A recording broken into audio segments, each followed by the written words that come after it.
వాళ్ళు అడిగితేనే చేసినాం కదా, అసెంబ్లీలో వాళ్ళే అడిగినారు కదా, విచారణ చేయండి మీకు దమ్ము ఉంటాయని వాళ్ళు సవాల్ విసిరినందుకే కదా. సాగునీటి పారుదల దాంట్లో వాళ్ళే సవాల్ విసిరినరు, దీంట్లో వాళ్ళే సవాల్ విసిరినరు, విద్యుత్ దాంట్లో.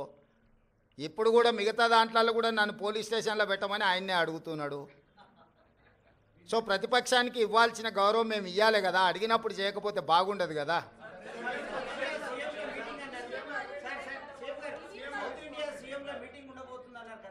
ఇప్పటికాడికైతే దీనికి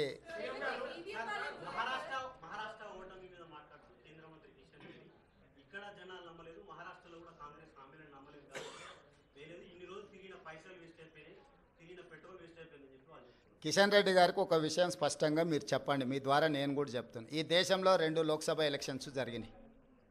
లోక్సభ ఎలక్షన్లు అనేటివి ప్రధానమంత్రికి సంబంధించిన ఎన్నికలు. ఒకటి కేరళ వాయనాడ్లో ప్రియాంక గాంధీ, 2 నాందేడ్లో మహారాష్ట్ర. మహారాష్ట్ర మేము గెలిచినామని గొప్పలు చెప్పుకొని జబ్బలు జరుచుకుంటున్నాడు కిషన్ రెడ్డి. అక్కడ ఈ 2 పార్లమెంట్లల్లో నరేంద్ర మోడీని ఓడించి అక్కడి ప్రజలు రాహుల్ గాంధీ నాయకత్వాన్ని, మల్లికార్జున్ ఖర్గే నాయకత్వాన్ని బలపరిచినరు.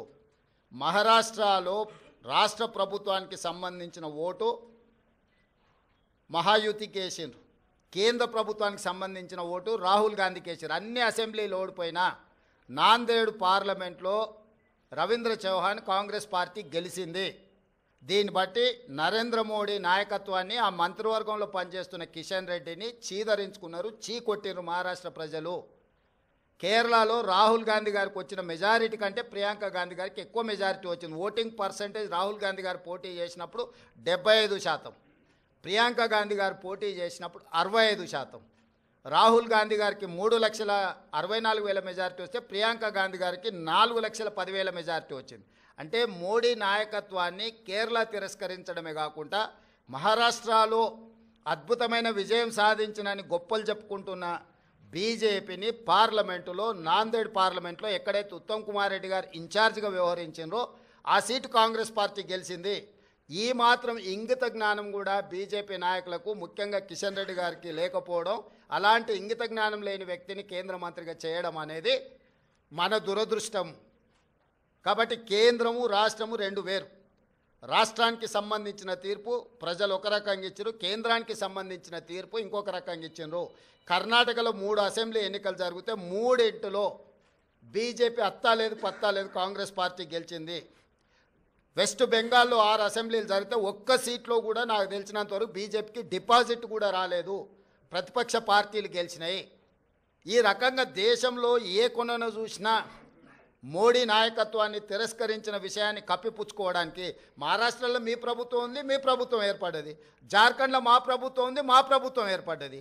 మహారాష్ట్రలో మీకు కొన్ని సీట్లు పెరిగినాయి, జార్ఖండ్లో మాకు కొన్ని సీట్లు పెరిగినాయి. ఇందులో ఏంది గొప్ప, ఏంది వాళ్ళు సాధించింది? ఎందుకు సంబరాలు చేసుకుంటారో నాకైతే అర్థం కాలే.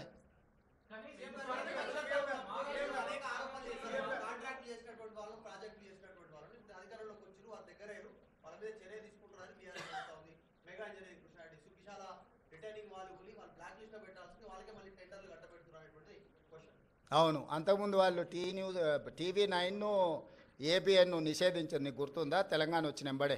ఇప్పుడు ఏం చేద్దాం చెప్పు. ప్రజాస్వామ్యంలో ప్రతిదానికి ఒక విధానం ఉంటుంది. వాడోడో ఎల్లయ్య పుల్లయ్య బోడిగాడు ఏదో చెప్పిండని చెప్పి అట్లా వ్యవహరించదు ప్రభుత్వం ఏది వ్యవహరించాలన్నా రాజ్యాంగ పరిధికి లోబడే వ్యవహరిస్తుంది. ఇవాళ విచారణ వచ్చిన దానికి విచారణ ఎదుర్కోకుండా ఏందేందో వాదనలు తీసుకొస్తారు. ఒకటి పిచ్చిగా ఒకటి క్లారిటీ పెట్టుకో, సైకో రామ్ అంటే తెలుసు కదా, అంతే. ఇక ఆయన పరిస్థితి ఆయనకే అర్థం కావట్లేదు. ఆయన పక్కలో ఉన్న వాళ్ళే పక్కకు వచ్చి ఫోన్ చేస్తారు, అన్న ఇటు పిచ్చిలేసినట్టుంది, ఏందేదో మాట్లాడుతుండు. కాబట్టి ఇప్పటి నుంచి సైకో రామ్ అని ఫిక్స్ అయిపో. Thank you.